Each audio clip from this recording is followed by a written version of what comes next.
Au lieu d'accepter automatiquement chaque pensée qui vous traverse l'esprit, vous commenciez à en douter et à examiner leur validité. Que se passerait-il si vous remplaciez les pensées limitantes par des pensées encourageantes? Vous vous libéreriez progressivement de la prison mentale que vous avez construite et vous commenceriez à employer votre esprit comme l'outil puissant qu'il est censé être, capable de façonner votre réalité et de vous aider à surmonter tout ce qui se présente à vous.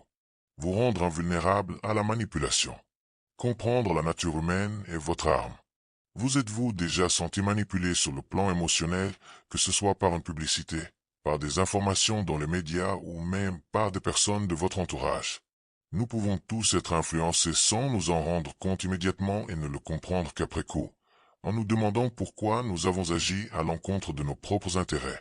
Pour développer un état d'esprit capable de tout vaincre, vous devez vous rendre imperméable à la manipulation en comprenant les mécanismes de l'influence et en vous en protégeant.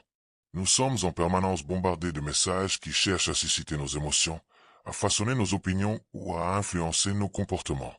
Publicité, commentaires d'amis ou de la famille, manipulations émotionnelles subtiles dans certaines relations. Ces influences extérieures peuvent obscurcir notre jugement et nous amener à prendre des décisions qui ne nous correspondent pas. Le pouvoir de manipuler réside souvent dans le fait de nous faire ressentir quelque chose, peur, désir, insécurité, puis d'utiliser ces émotions pour diriger nos choix.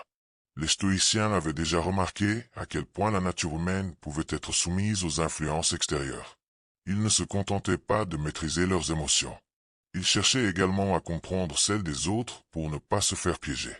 Par exemple, Épictète insistait sur l'importance de cultiver une liberté intérieure grâce à la conscience de soi et à la discipline émotionnelle.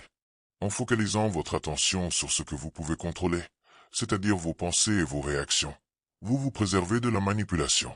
Comment devenir plus résistant à la manipulation émotionnelle? Demandez-vous, suis-je en train de réagir parce que j'y crois vraiment ou parce qu'on me pousse à réagir ainsi?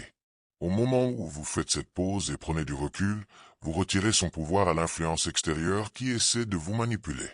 Plus vous devenez conscient de vos émotions, moins vous êtes vulnérable aux tentatives de manipulation. Comprendre la nature humaine signifie aussi reconnaître les méthodes que certains emploient pour obtenir une réaction de vous, la culpabilisation, la flatterie ou l'exploitation de vos peurs. Plus vous percevez ces stratégies, moins vous êtes susceptible d'y céder. Les stoïciens ne se contentaient pas de fuir la manipulation, ils s'efforçaient de la détecter et de s'en protéger activement. Imaginez qu'aujourd'hui, face à un argument très persuasif, une publicité accrocheuse ou une personne qui tente de jouer sur vos émotions, vous fassiez une pause. Vous évalueriez alors si vous êtes vraiment d'accord ou